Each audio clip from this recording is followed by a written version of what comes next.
2 दिन बाद स्कूल के सभी बच्चे टूर पर जा रहे हैं। मैंने तो मैम से मना कर दिया, लेकिन मैम कह रही थी कि पढ़ाई के साथ साथ हमें म्यूजियम और हिस्टोरिकल प्लेस के बारे में देखना चाहिए और जानना चाहिए। हाँ ठीक ही तो कह रही थी मैडम। अरे हमारी बिटिया किसी भी चीज में पीछे नहीं होनी चाहिए। तुम टूर पे जरूर जाओ। हाँ बेटा, और मैंने तो तेरे लिए नया यूनिफॉर्म भी सील दिया है, इसलिए तुझे अब चिंता करने की कोई जरूरत नहीं है। Thank you mummy papa. आप जैसे माँ बाप हर किसी को मेरी हर छोटी छोटी ख्वाहिशों को पूरा करने के लिए आप दोनों दिन रात मेहनत करते हैं। वैसे ही मैं जल्दी ही कामयाब होकर आपके हर एक सपने को पूरा करूँगी। टुनटुनी मिडिल क्लास फैमिली से थी। उसके पापा कुली थे और उनको दूसरों का बोझ उठाने का जो भी काम मिलता वो करते और उससे पैसे मिलते थे, वो उसी से अपना घर चलाते थे। वो लोग वही स्टेशन के पास किराए का घर लेकर रहते थे। ऐसे ही हंसी खुशी टुनटुनी का परिवार चल रहा था। टुनटुनी के पिता टुन्नू चुड़ा बहुत ही विनम्र और दयालु स्वभाव के पक्षी थे। वो हमेशा दूसरों की मदद किया करते थे। ऐसे ही एक दिन एक अंधी पक्षी अपने बच्चे को लेकर स्टेशन पर ट्रेन आने का इंतजार कर रही थी। तभी अचानक से उसका पैर फिसल जाता है और उसका बच्चा पटरी पर गिर जाता है। माँ मुझे बचाओ, माँ बचाओ मुझे। अरे बेटा कहाँ हो तुम? गोलू, मेरे बच्चे कहाँ हो तुम गोलू?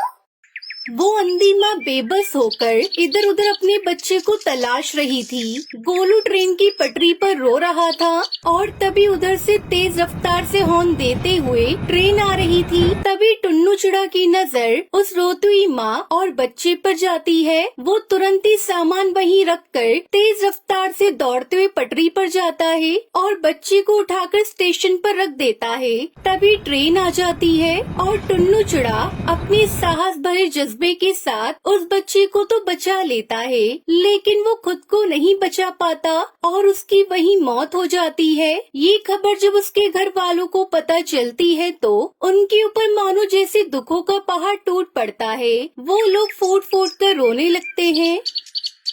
माँ पापा हमें छोड़कर कहाँ चले गए? माँ हमारा क्या होगा? माँ कौन मेरी हर इच्छा को पूरी करेगा? अब मुझे कौन पढ़ा लिखा कर अफसर बनाएगा? वहीं टुनटुनी की माँ टूनी की भी तबीयत खराब हो जाती है। अब घर की सारी जिम्मेदारी टुनटुनी चिड़िया पर आ जाती है। ऐसे ही 1 महीना बीत जाता है।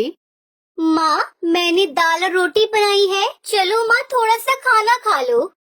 तुम खा लो बेटी, मुझे भूख नहीं है। माँ अगर आप नहीं खाओगी तो फिर मैं भी नहीं खाऊंगी। थोड़ा सा खा लो ना माँ। आपको इस तरह देखकर पापा को भी अच्छा नहीं लग रहा होगा। प्लीज माँ खा लो। उसके बाद टूनी चिड़िया थोड़ा खाना खाती है। इसी तरह समय बीत रहा था। इस बीच टुनटुनी का 10वीं का रिजल्ट आता है और वो अपने पूरे स्कूल में टॉप करती है। माँ आप तो खुश हो ना? काश आज पापा होते तो वो कितना खुश होते।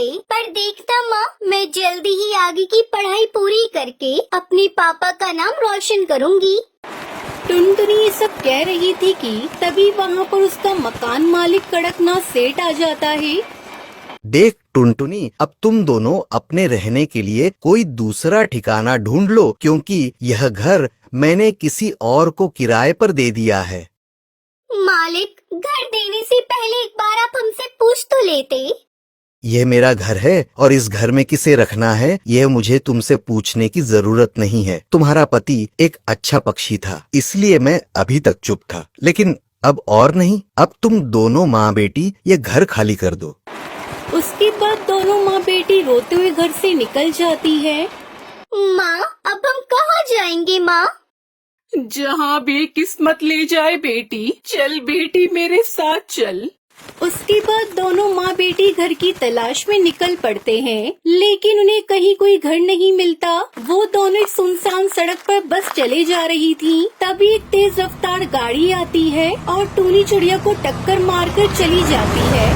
माँ ये आपको क्या हुआ माँ? अरे कोई है तो मेरी मदद करो। अरे कोई है। सुनसान सड़क पर उसकी मदद करने वाला कोई नहीं था। तभी उसे वहाँ एक बस दिखाई देती है और टुनटुनी चिड़िया जैसे तैसे करके अपनी माँ को बस में बिठाकर उसे चलाते हुए हॉस्पिटल ले जाती है।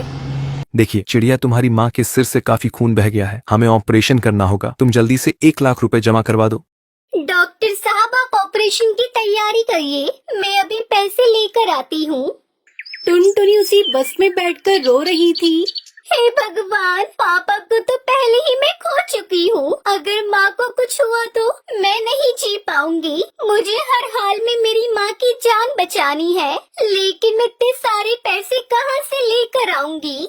तभी उस बस में से आवाज आती है, परेशान मत हो टुनटुनी चिड़िया, मैं परी लोक से आई हुई हूँ। मैं जादुई बस हूँ और तुम्हारे परिवार वालों की अच्छाई को देखते हुए ही रानी परी ने मुझे तुम्हारी मदद के लिए भेजा है। आज से तुम्हें घबराने की कोई जरूरत नहीं है। ये लो, ये पूरे 1 लाख रुपए हैं। जादुई बस, मैं तुम्हारा ये एहसान कैसे चुका पाऊंगी? थैंक यू बस, तुमने मेरी ऐसी मुश्किल समय में मदद की जब मेरा साथ देने वाला कोई नहीं था। उसके बाद टुनटुनी वो पैसे लेकर अपनी माँ का इलाज करवाती है। कुछ दिनों में उसकी माँ ठीक हो जाती है। फिर जादुई बस टुनटुनी चिड़िया से कहती है, अब तुम दोनों माँ बेटी जल्दी से मेरी बस में जाकर बैठ जाओ, मैं तुम्हें एक चमत्कार दिखाती हूँ। उसके बाद वो बस खुद ब खुद एक बस घर के रूप में बदल जाती है। टुनटुनी, आज से ये घर तुम्हारा है। तुम अब यहाँ अपनी माँ के साथ आराम से इस बस घर में रह सकती हो। और हाँ, तुम्हें इस घर में किसी भी तरह की कोई कमी नहीं होगी। वो सब तो ठीक है जादुई बस, लेकिन ये बस घर तो शहर से काफी दूर है। फिर मैं अपने स्कूल कैसे जाऊंगी? बस इतनी सी बात, मैं हूँ ना, मैं भला किस दिन काम आऊंगी। उस दिन के बाद से टुनटुनी और उसकी माँ जादुई बस घर के साथ हंसी खुशी रहने लगती है। उन्हें अब किसी भी चीज की कोई कमी नहीं होती और जादुई बस हर कदम पर टुनटुनी की सहायता करती है।